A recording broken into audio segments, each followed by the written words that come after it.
네, 오늘은 사무엘상 7장 1절에서 17절까지의 말씀을 통해서 에베네셀의 하나님이란 말씀의 제목으로 함께 하나님의 말씀을 나누고자 합니다.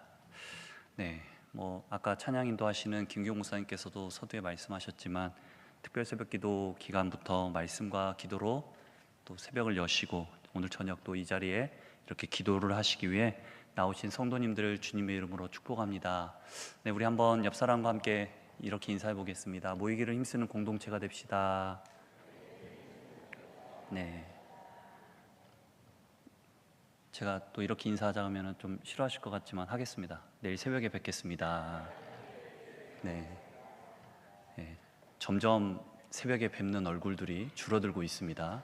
네, 다시 저희 주일에 결단했던 그 결단들을 잊지 마시고 새벽을 여셔서 기도의 자리로 나오시는 여러분들 신앙이 될 수 있기를 바랍니다. 네, 여러분 혹시 돌아오는 주일이 무슨 주일인지 아십니까? 네, 예, 여러 가지 대답들이 있습니다. 맞습니다. 추수감사 주일로 저희는 드리고 있죠. 그런데 또 한 가지 주일이 있습니다. 무슨 주일일까요? 종교개혁 주일입니다. 10월 27일 10월 마지막 주일은 항상 저희가 종교개혁 주일로 예배를 드리지만 저희 교회는 추수감사 주일로 예배를 드리게 됩니다. 자, 그렇다면 여러분, 종교개혁하면 누가 가장 먼저 떠오르십니까? 깔뱅 또는 루터, 마르틴 루터가 떠오릅니다. 네, 맞습니다. 루터나 깔뱅이라는 인물을 떠올리게 됩니다. 그렇지만 저는 오늘 루터보다 100여 년 전 먼저 종교개혁을 시작했던, 그리고 루터에게 지대한 영향을 끼쳤던 인물을 먼저 소개하면서 말씀을 시작해 보고자 합니다.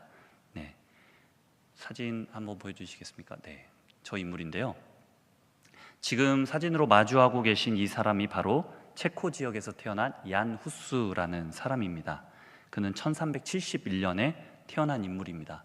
그리고 1410년경에 십자군을 조직하기 위해 승인한 면죄부 판매를 비판했던 인물입니다.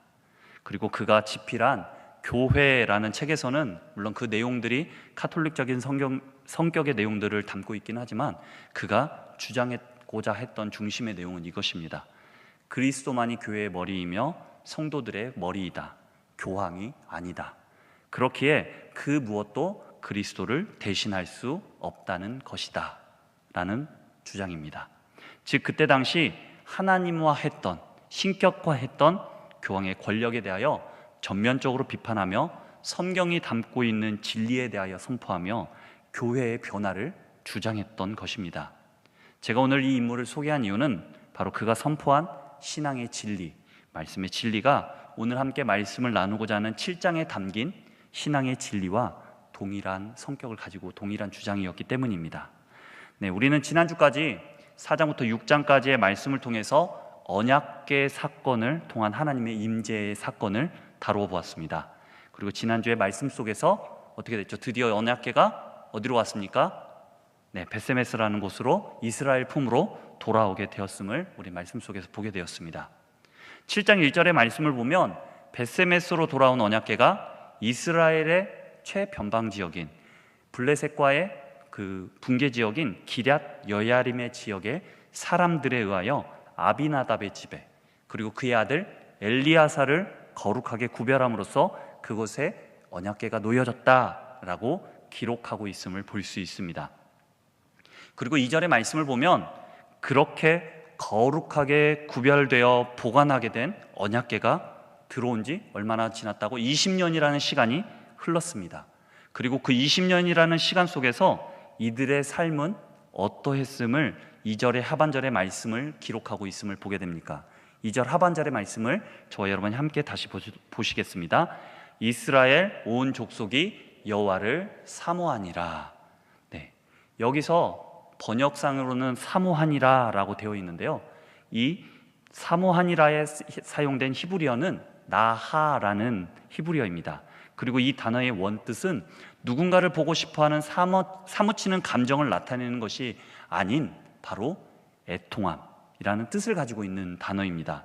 즉 언약궤가 기럇 여야림에 들어온 지 20년이라는 시간이 흘렀지만 그들의 삶은 여전히 여호와께 애통해했다, 슬퍼했다라는 것입니다. 그렇다면 이들은 무엇에 대하여 애통하고 슬퍼했을까요? 3절의 말씀 속에서 이들이 애통해한 이유에 대해서 말해주고 있습니다. 3절의 말씀입니다. 사무엘이 이스라엘 온 족속에게 말하여 이르되 만일 너희가 전심으로 여호와께 돌아오려거든 이방 신들과 아스다롯을 너희 중에서 제거하고 너희 마음을 여호와께로 향하여 그만을 섬기라. 그리하면 너희를 블레셋 사람의 손에서 건져 내시리라. 3절의 말씀 속에서 보면 이들이 지금 하나님께 애통해했던 이유를 두 가지를 볼 수 있습니다. 첫 번째는 이들의 잘못된 삶의 모습입니다. 이들은 삶 속에서 지금 무엇을 섬기고 있다고 사무엘이 말하고 있습니까? 바로 이방신, 우상을 섬기고 있다라는 것을 말해주고 있습니다.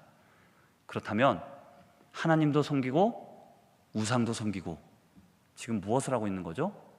쉽게 말하면 양쪽의 다리를 다 놓고 있다라는 것, 즉 속된 말로는 양다리를 걸치고 있다라는 것입니다. 하나님의 백성으로 하나님을 섬기면서도 실제적인 이들의 삶 속에서는 지금 우상을 섬기고 있다라는 것을 이들의 삶 속에서 보여주고 있는 것입니다. 두 번째로 지속적인 블레셋의 침입으로 인한 고통이 있었습니다. 3절 하반절의 말씀을 보시면 너희를 블레셋 사람의 손에서 건져내시리라. 즉 이들의 애통함의 원인은 20년이라는 세월 속에서 블레셋의 침입으로 인한 삶의 어려움이 있었다라는 것입니다.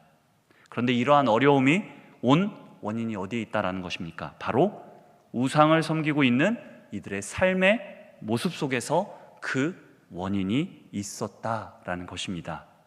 여기서 우리가 한 가지 보아야 할 것은 이들에게 언약궤가 다시 들어왔지만 20년이라는 시간 속에서 이들의 눈으로 바라본 자신의 삶에 하나님의 일하심은 보이지가 않았다라는 것입니다. 신학적으로 이럴 때를 시간을 하나님의 침묵이라고 말합니다. 인간의 눈으로 바라보기에는 하나님이 침묵하신 것처럼 보입니다. 하나님의 임재를 상징하는 언약궤가 자신들의 삶의 영역으로 들어왔지만 지금 이 20년이라는 시간 속에서 여전히 이들의 시선 속에서는 하나님의 일하심은 보이지 않았다라는 것이죠. 그렇지만 인간의 눈으로 보기에는 하나님이 침묵하시는 것처럼 보이시는 이 시간 속에서 하나님은 무엇을 하고 계셨을까요? 바로 사무엘을 준비시켰습니다. 하나님이 일하심이 보이지 않는 이들의 고통의 20년의 시간 속에서 하나님께서는 소년 사무엘을 통해 이들에게 말씀을 듣게 하셨습니다. 그러자 이들의 삶의 고통의 시간 속에서 결국 이들은 누구를 찾게 되는 것입니까? 바로 여호와 하나님을 애통해하면서 자신들의 삶의 문제를 여호와 앞에 내놓기 시작했던 것입니다. 우리도 이러한 신앙의 삶의 순간들을 맞이할 때가 종종 있음을 볼 수 있습니다. 내가 하나님을 믿는다고 하지만 하나님의 일하심을 느끼지 못하는 순간들, 마치 하나님께서 나를 버리신 것처럼 아무것도 역사하지 않으시는 그 시간. 그런데 그렇지만 여러분, 우리가 바라보는 하나님, 우리의 하나님께서는 여전히 일하시고 계십니다. 나의 방법이 아닌 하나님의 방법으로 일하시고 계십니다. 그렇지만 이스라엘 백성들과 같이 내가 그것을 바라볼 수 없는 이유, 그것은 하나님을 바라보는 것이 아닌 나를 바라보고 있기 때문입니다. 나도 모르게 만들어 놓은 나의 우상을 내가 섬기고 있기 때문입니다. 물질 만능주의 가운데 때로는 물질로, 때로는 자녀를 키우고 있는 부모에게는 자녀의 성공을 위해서 자녀의 성공이라는 우상을, 그것만을 쫓고 바라보기 때문인 것입니다. 사무엘상 4장에서 6장까지의 말씀 속에서 사무엘서가 전하고자 했던 것은 잘못된 이들의 신앙의 모습, 즉 언약궤를 통한 하나님의 우상화였습니다. 하나님을 위한 삶이 아닌 자기 자신을 위한 삶으로 언약궤를 수단화했고 이스라엘의 잘못된 신앙의 모습이었던 것이었습니다. 그런데 그렇게 언약궤를 가지고 가서 전쟁에서도 패하고, 그리고 언약궤를 베세메스에서 자신들의 생각대로 손대고 움직이다가 죽임을 당하는 그것을 목격하고도 이들은 20년이라는 이 시간 속에서 여전히 우상을 자신들의 실제적인 삶 속에서 포기하지 못한 채 붙잡고 살아왔던 것입니다. 그런데 하나님께서는 그 20년이라는 시간 속에서 사무엘을 통해서 이들에게 말씀을 듣게 하셨습니다. 그리고 이들이 이제 여호와 앞에 애통해하자 사무엘을 통해서 너희들의 삶 속에 있는 우상을 버리고 내게로 돌아오라 라고 말씀하셨던 것입니다. 즉 회개를 선포하셨던 것입니다. 여러분, 3절의 말씀을 보면 진정한 회개가 무엇인지를 바라볼 수 있습니다. 사무엘은 지금 이스라엘 백성들에게 여호와 하나님께 돌아오기 위해서 두 가지를 선포합니다. 첫 번째가 자신이 섬기고 있는 우상을 버리는 것. 두 번째가 자신들의 마음을 여호와께만 향하는 것입니다. 즉 진정한 회개란 마음만 먹어서도 아니고 행동만 해서도 아니고 나의 영과 나의 육을 오직 여호와 하나님께로 돌리는 것, 그것이 바로 진정한 회개이자 진정한 돌아옴이라는 것입니다. 사랑하는 광주제일교회 성도 여러분, 오늘 이 말씀을 통해 진정한 회개가 우리 안에 일어날 수 있기를 바랍니다. 전심으로 여호와께 돌아오십시오. 나의 온 마음을 다하여 나의 지성과 나의 의지를 포함한 전 영역을 여호와께로 돌리십시오. 그리고 우상을 버리십시오. 하나님과 나와의 관계를 방해하는 모든 요소들, 그것들을 버리십시오. 그리고 오직 여호와 그 한 분만을 섬기십시오. 나의 직장, 나의 자녀, 나와 관계된 모든 것들을 하나님의 마음으로 바라보시고 하나님께 맡기시고 기도하실 수 있는 저와 여러분의 신앙이 될 수 있기를 바랍니다. 사무엘 선지자의 선포의 말씀대로 진정한 회개를 통해 이들은 결단하며 나아갑니다. 4절의 말씀입니다. 이에 이스라엘 자손이 바알들과 아스다롯을 제거하고 여호와만 섬기니라. 즉 지금의 삶 속에 존재하는 우상들을 제거하며 자신들의 마음 속에 있는 다른 마음들까지도 함께 제거했다라는 것입니다.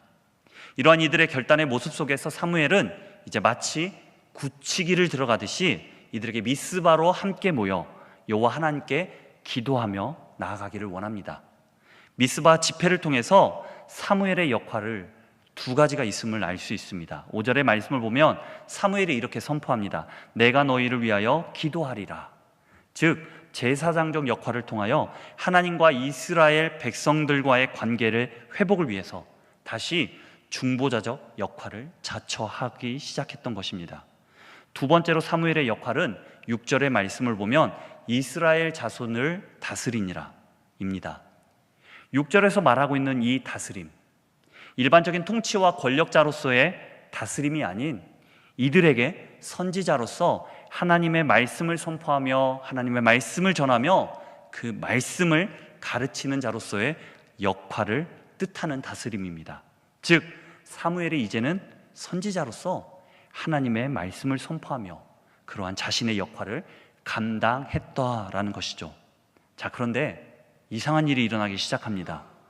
사무엘의 말을 따라서 그동안 자신의 삶 속에서 존재하는 우상들을 다 내다버리고 이제 여호와 하나님께 자신의 신앙의 결단에 굳히기로 들어가는 그 순간, 함께 모여 기도하기 위해 미스바로 모여 함께 기도하며 결단하며 나아가는 이들에게 지금 무슨 일이 일어나기 시작합니까? 7절의 말씀을 함께 보시겠습니다. 이스라엘 자손이 미스바에 모였다 함을 블레셋 사람들이 듣고 그들의 방백들이 이스라엘을 치러 올라온지라. 이스라엘 자손들이 듣고 블레셋 사람들을 두려워하여. 네. 지금 결단하며 나아가기 위해 모여 기도하는 이 자리 가운데 어떠한 일이 일어나기 시작합니까? 그들의 대적인 블레셋들이 자신들을 치러 다가오기 시작했다라는 것입니다. 여러분 혹시 PTS라는 단어를 들어보셨습니까? 네, 다 아시겠죠? 외상 후 스트레스 장애라는 뜻을 가지고 있는 이 단어는 일명 트라우마라고 합니다. 트라우마란 자신의 인생에 있어서 겪었던 일 중에서 공포와 같은 순간이 발생했을 때 당시의 감정을 느끼면서 심리적 불안을 겪는 증상을 뜻하는 말입니다. 지금 이스라엘의 상황도 마치 트라우마와 같은 상황 속에 놓여 있는 듯합니다. 블레셋의 침범이 바로 4장에서 일어난 자신들의 비극적인 과거의 전쟁의 모습을 상기시킬 수 있기 때문입니다. 전쟁에서도 패하고 자신들의 언약궤도 빼앗기고 이로 인해 제사장들의 아들이 죽고, 그리고 또 함께 자신들의 영적 지도자라고 할 수 있는 엘리 제사장의 죽음까지, 이 모든 사건들을 한꺼번에 몰고 온 것이 바로 블레셋과의 전쟁이었기 때문입니다. 그렇지만 지금의 상황을 마주하고 있는 이스라엘 백성들에게 트라우마와 같은 공포가 일어나지 않았을까요? 아니요. 7절의 말씀을 보면 이들은 두려운 마음을 품었다라고 성경은 말합니다. 그런데 그 두려운 마음에 대처하는 이들의 방법이 달라졌음을 보게 됩니다. 다시 말해 이제 이들의 신앙의 관점이 변화가 일어나기 시작했다라는 것입니다. 블레셋과의 전쟁이 일어나던 동일한 상황 속에 놓여있는 이들의 각각의 고백을 한번 살펴보도록 하겠습니다. 사무엘상 4장 3절과 7장 8절의 말씀을 제가 비교해서 살펴보겠습니다. 4장 3절입니다. 백성이 진영으로 돌아오매 이스라엘 장로들이 이르되 여호와께 어찌하여 우리에게 오늘 블레셋 사람들 앞에 패하게 하셨는고, 여호와의 언약궤를 실로에서 우리에게로 가져다가 우리 중에 있게 하여 그것으로 우리 원수들의 손에서 구원하게 하자 하니. 자, 이제 7장 8절의 말씀을 함께 보시겠습니다. 이스라엘 자손이 사무엘에게 이르되 당신은 우리를 위하여 우리 하나님 여호와께 쉬지 말고 부르짖어 우리를 블레셋 사람들의 손에서 구원하시게 하소서 하니. 바로 이 전쟁에서 구원의 주체가 언약궤가 아닌 여호와, 즉 하나님으로 변해 있는 것을 볼 수 있습니다. 한 가지를 더 깊게 살펴보자면 4장 3절의 말씀 가운데 한 번의 전쟁으로 패한 이들에게 있어서 이 전쟁에서 언약궤를 통한 구원의 주체가 누구였습니까? 바로 자신들, 우리들이었습니다. 그렇지만 7장 8절의 말씀을 보면 구원의 주체가 누구로 변해 있습니까? 바로 여호와 하나님입니다. 지금 이들은 하나님 앞에서 인간이 취해야 할 태도가 무엇인지를 분명하게 깨닫게 되었던 것입니다. 바로 하나님 한 분만을 신뢰하면서 정직하게 그분의 필요를 인정하는 태도. 이제 이스라엘은 자신들이 어떻게 행해야 여호와 하나님 앞에 구원함을 얻을 수 있는지 그 방법을 비로소 깨닫게 되었던 것입니다. 바로 여호와 하나님 그 한 분만을 신뢰하고 여호와께 부르짖는 길만이 구원에 이를 수 있는 유일한 방법이다라는 것을 이들이 깨닫게 되었다라는 것이죠. 전 이것이 하나님의 방법으로 우리를 향한 하나님의 믿음의 굳히기가 아닐까 생각해 보았습니다. 분명히 이들은 사무엘을 통해 자신들의 우상을 제거하고 하나님 한 분만을 마음에 품고 살아가기 위해 기도의 자리로 나아갔습니다. 그렇지만 그들에게 곧바로 닥쳐온 현실이 무엇이었습니까? 기도의 자리를 회방하는 환경이었습니다. 하나님께서는 이들의 믿음에 굳히기 위해서 블레셋을 통해 한 마음으로 여호와 하나님을 섬기기로 다짐한 이들의 마음 가운데 믿음의 굳히기를 행하셨던 것입니다. 그렇게 그들은 기도의 자리에서 하나님만을 의지했습니다. 하나님 한 분만을 바라보며 나아갔습니다. 환경을 탓하지 않고 더욱 하나님 한 분만을 의지했습니다. 20년이라는 이 시간 속에서 이들은 여호와의 말씀이 들리지 않던 이 사사시대를 지나 이제 사무엘을 통해 하나님의 말씀을 듣고 그 말씀이 다스려지는 시대를 살아가도록 하나님께서는 블레셋을 이용하셔서 이들에게 믿음의 굳히기를 행하시고 계셨던 것입니다. 우리의 신앙의 삶도 때론 이와 같은 시기를 지날 때가 분명하게 있으실 겁니다. 내가 여호와 그 한 분만을 의지하겠노라고 다짐하며 교회 문 밖을 나서는 순간 나의 현실을 속에서 마주하는 나의 삶은 무엇입니까? 오늘 말씀 속에 나오는 블레셋과 같은 환경적 요소들이 나를 기다리고 있지는 않으셨습니까? 그것을 경험해 보지 않으셨습니까? 나의 기도의 자리를 회방하고 무너뜨리기 위해 나의 믿음의 결단들을 무색하게 만들며 내가 언제 그랬냐는 듯이 살아가도록 내 자신을 만들기 위해, 내 자신만을 위해 살아가기 위해 그런 것들을 경험해 보지 않으셨습니까? 사랑하는 성도 여러분, 그 가운데 오늘의 말씀을 통해 믿음의 굳히기를 하시는 하나님을 바라보실 수 있기를 바랍니다. 물론 이스라엘과 같이 그러한 환경들이 나에게 다가왔을 때 두려운 마음이 듭니다. 그렇지만 오늘의 말씀 속에서 이스라엘 백성들이 블레셋에 치러 올라왔을 때 그들이 두려운 마음을 품었지만, 그러나 그들은 그 두려운 마음으로 끝나지 않았습니다. 어떻게 했다고 성경은 증거합니까? 우리 하나님 여호와께 쉬지 말고 부르짖어 하나님을 의탁했습니다. 더욱 기도의 자리로, 더욱 예배의 자리로, 더욱 말씀을 듣는 자리로 그들은 나아갔던 것입니다. 그렇게 나아가자 이제 하나님의 섭리가 작동하기 시작합니다. 10절의 말씀입니다. 사무엘이 번제를 드릴 때에 블레셋 사람이 이스라엘과 싸우려고 가까이 오매 그날에 여호와께서 블레셋 사람에게 큰 우레를 발하여 그들을 어지럽게 하시니 그들이 이스라엘 앞에 패한지라. 여호와께서 우레를 발하여 블레셋 사람들을 혼돈에 빠뜨리심으로써 이스라엘 사람들 앞에서 패하게 하셨습니다. 우레는 출애굽기 19장에서 셋째 날 이스라엘 백성들과 언약을 맺으실 때 절대적인 그분의 임재를 묘사할 때 표현되었던 방법입니다. 출애굽기 19장 16절의 말씀입니다. 셋째 날 아침에 우레와 번개와 빽빽한 구름이 산 위에 있고 나팔 소리가 매우 크게 들리니 진중에 있는 모든 백성이 다 떨더라. 또한 사무엘상 2장 10절의 말씀을 보면 한나의 기도 속에 우레를 바라시는 하나님의 모습을 찬양하는 한나의 기도를 볼 수 있습니다. 즉 큰 우레가 등장했다라는 것은 하나님께서 직접 이 전쟁 가운데 행하시고 다스렸다라는 것을 말하고 있는 것입니다. 그런데 여러분, 이 모든 것이 어떠한 상황 가운데 이루어졌음을 볼 수 있습니까? 바로 이스라엘 백성들이 진정한 회개 가운데 하나님만을 바라보며 돌아섰을 때, 이들이 말씀 가운데 하나님만을 바라보며 부르짖으며 나아갔을 때, 하나님께서 이 상황 속에서 하나님의 섭리 가운데 임재하시고 이 전쟁 가운데 통치하시고 다스렸다라는 것입니다.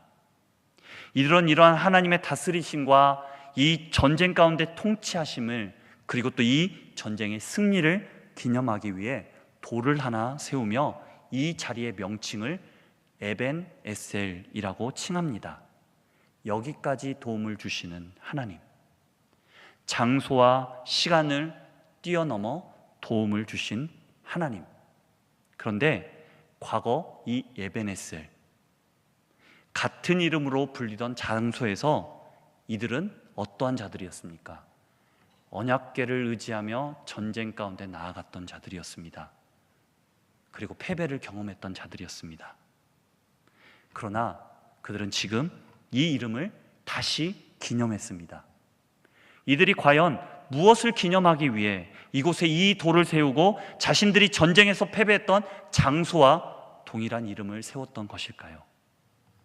과거 패배를 기념해야 했던 이름이 이제는 승리를 기념하기 위한 이름으로 이들은 바꾸었던 것입니다. 과거 이들은 언약궤를 의지하며 나아갔습니다. 즉 자신들만의 섬김의 대상을 하나님에게 언약궤로 바꾸어 버렸던 것입니다. 우상을 만들었던 것이죠. 그러나 지금은 어떠합니까? 이 이름을 진정한 회개를 통해 하나님을 의지하며 나아가자 패배를 기억해야 했던 이 이름이 이제는 승리를 기억하게 되는 이름으로 변화되었던 것입니다. 지금 이 미스바와 센 사이에 세워진 이 돌을 세운 이 돌이 중요한 것이 아닙니다. 지금 이 전쟁 속에서 이들이 승리할 수 있었던 이유를 이들은 이것을 기념하면서 알기를 원했습니다. 우상을 버리고 너희들이 진정으로 주 여호와께 돌아온다면, 그리고 오직 여호와 하나님만을 바라본다면 오늘 이곳에서 경험한 에베네셀은 너희의 삶의 여정 속에서 끝나지 않고 중단되지 않고 승리를 경험하면서 하나님의 도움 가운데 영원토록 누리며 살게 될 것이다 라는 것입니다. 이후 13절과 14절의 말씀 속에서 이들의 삶 가운데 지속적인 평화가 이루어지고 있음을 보여줍니다. 그런데 이러한 평화가 지속될 수 있었던 이유에 대하여 사무엘 저자는 무엇이라고 평가를 내리고 있습니까? 13절 하반절의 말씀입니다. 여호와의 손이 사무엘이 사는 날 동안에 블레셋 사람을 막으시매. 여호와의 손이 블레셋 사람을 막으셨다. 그리고 15절에서 17절까지의 말씀을 보면 이 13절에서 사무엘이 사는 날 동안에 그가 무엇을 했는지 기록하며 우리에게 전하고 있습니다. 15절의 말씀입니다. 사무엘이 사는 날 동안에 이스라엘을 다스렸으되 그 모든 곳에서 이스라엘을 다스렸고 거기서도 이스라엘을 다스렸으며. 사무엘의 다스림, 그건 제가 6절의 말씀 속에서도 동일하게 등장하는 다스림에 대하여 말씀드렸듯이 단순히 정치적 권력적인 다스림이 아닌 하나님의 말씀으로 이들을 가르치고 깨우쳤다라는 것입니다. 다시 말해 여호와의 손이 사무엘이 사는 날 동안에 블레셋 사람들을 막으셨는데 그렇게 행하신 이유가 무엇이냐? 바로 사무엘을 통해 이스라엘이 하나님의 말씀을 듣고 그 말씀의 다스림 가운데 있었다라는 것입니다. 즉 이들이 사무엘을 통해 하나님의 말씀을 듣고 여호와 하나님 한 분만을 섬김으로 나아갔기 때문이라는 것입니다. 말씀을 정리하겠습니다. 서두에 제가 종교개혁이 일어났던 이유가 바로 하나님을 우상화했던 로마 카톨릭에 대항하여 일어났다라고 말씀드렸습니다. 어떠한 물건에 때로는 교황을 신격화하여 그것이 하나님인 것처럼 따르고 우상화했기 때문에 잘못된 신앙에 대한 변화를 가져오기 위해서였습니다. 올바른 하나님을 섬기고 믿음으로 나아가기 위해서였습니다. 그렇다면 사랑하는 성도 여러분, 오늘을 살아가는 우리의 신앙은 어떠합니까? 혹시 나에게 도움을 주시는 하나님만을 나는 찾고 있지는 않으십니까? 내가 필요할 때만 도움을 주시기를 바라고 내가 힘들 때에만 힘 주시기를 바라는 그러한 하나님을 찾고 계시지는 않는지, 아니면 유명한 목사님을 우상화하고 있지는 않는지, 우리의 신앙의 모습을 오늘의 말씀을 통해서 저와 여러분이 다시 한번 점검해 볼 수 있기를 바랍니다. 원래 에베네셀의 뜻은 도움의 돌이라는 뜻입니다. 돌이 무슨 도움을 주었던 것이 아니었습니다. 먼저 우상을 버리고 진정한 회개 가운데 여호와 하나님 앞으로 나아갔던 이스라엘 백성들의 신앙의 모습이 있었기에 하나님의 통치하심이 이루어졌던 것입니다.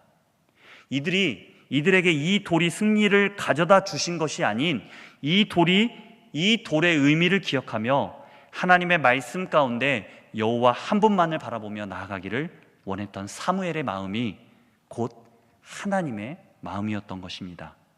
그리고 그 하나님의 마음이 지금도 말씀을 통해서, 이 성경을 통해서, 이 성경 속에 담겨져 있는 하나님 한 분을 향한 사랑의 마음을 품고 살아가기를 원하신다라는 것이죠.